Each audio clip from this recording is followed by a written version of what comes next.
રાધે રાધે, આપનું સ્વાગત છે યુટ્યુબ ચેનલ ગ્લિમ ઓફ ગોડમાં. આપણે શ્રીમદ ભાગવતના 10મા સ્કંદમાં આગળ વધી રહ્યા છીએ. છેલ્લે આપણે જોયું હતું હરિદ્વારા વસુદેવને ઉપદેશ. આજે આપણે જોઈશું સુભદ્રા હરણ.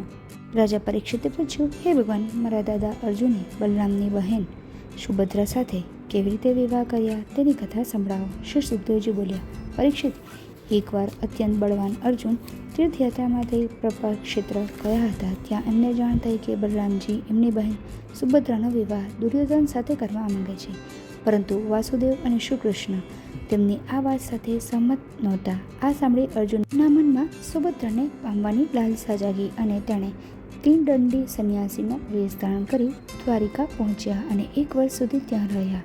બલરામજી એમને સંન્યાસી સમજી ભોજન કરાવવા પોતાના મહેલમાં લઈ ગયા. પરમ સુંદરી સુભદ્રાને જોઈ અર્જુન એમની ઉપર મોહિત બની ગયા અને સુભદ્રા પણ એમની ઉપર આસક્ત બની ગઈ.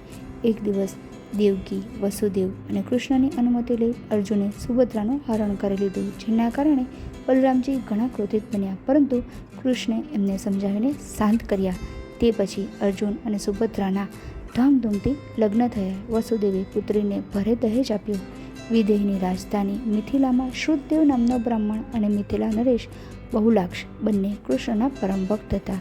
એક દિવસ શ્રી કૃષ્ણ રથમાં બેસી નારદ વગેરેની સાથે મિથિલા ગયા. ત્યાં શ્રુતદેવ અને મિથિલા નરેશે બંને કૃષ્ણ અને મુનિઓને એકસાથે આમંત્રિત કર્યા. કૃષ્ણે બંનેનું આમંત્રણ સ્વીકાર્યું અને પછી બંનેને ત્યાં મુનિઓ સહિત 2 રૂપ ધારણ કરી તેમને ત્યાં પધાર્યા. બંને એમની સેવા કરી ધન્ય બન્યા અને સદગતિ પ્રાપ્ત કરી.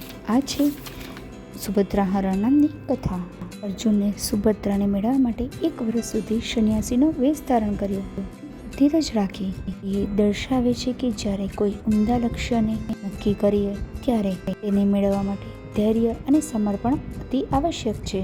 રામજી સુભદ્રાના લગ્ન દુર્યોધન સાથે કરવા માંગતા હતા, પરંતુ શ્રી કૃષ્ણ જાણતા હતા કે સુભદ્રા માટે યોગ્ય અર્જુન છે, જે આપણને શીખવે છે કે જીવનમાં મોટા નિર્ણયોમાં માત્ર સત્તા કે સંપત્તિ નહીં, પરંતુ યોગ્યતા અને ગુણો અતિ આવશ્યક છે.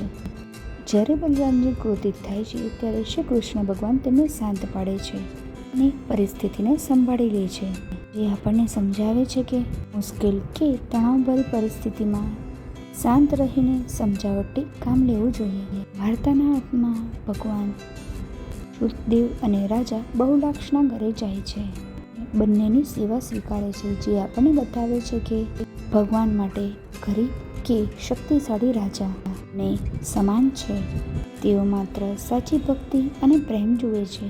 અર્જુને સુભદ્રાનું હરણ કર્યું હોવા છતાં, જેથી વસુદેવ અને દેવકીના આશીર્વાદ અને સંમતિ સાથે વિધિવત લગ્ન કરાવે છે, જે આપણને દર્શાવે છે કોઈ પણ શુભ કાર્યમાં વડીલોનો સાથ અને આશીર્વાદ તેનું મૂલ્ય વધારે છે. આ છે સંપૂર્ણ કથાનો સાર. જો આપને આ વિડીયો પસંદ આવ્યો હોય તો વિડીયોને લાઈક કરજો, શેર કરજો અને મારી ચેનલને સબસ્ક્રાઈબ કરવાનું ભૂલતા નહીં. ત્યાં સુધી આપ સૌને મારા જય શ્રી કૃષ્ણ.